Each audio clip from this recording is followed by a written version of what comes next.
Mga ka-garden, nandito tayo sa isang lugar na taniman ng mga pinya. Ang dami. Oh. Ah,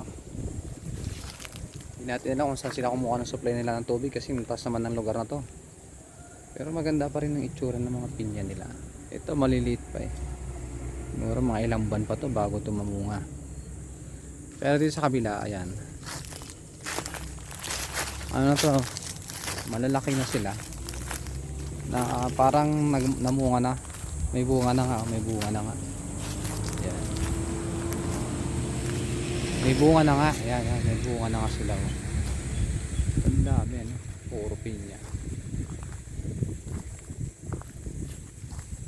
May bunga na dito sa kabila.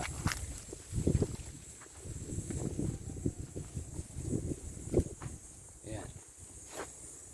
Dito, ito, maliliit pa talaga. Luwang ng taniman ng pinya nila. Puro pinya. Siguro ano. Malamig kasi dito sa Tagaytay na to eh. Dito may bunga na maliliit nga lang.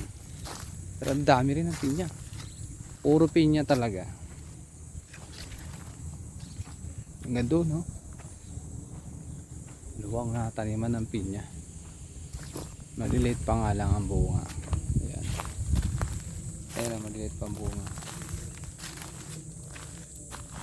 Ano pa ng ibon no. Maliliit pa. Dami talaga no. Yan. Pinya lahat oh. Pataas na yan. Ang packet na kasi yan. Mainit kasi. Ayan, hindi na tayo akit dyan. Ayan. So yan ang kanilang taniman ng pinya. At mainit ang panahon.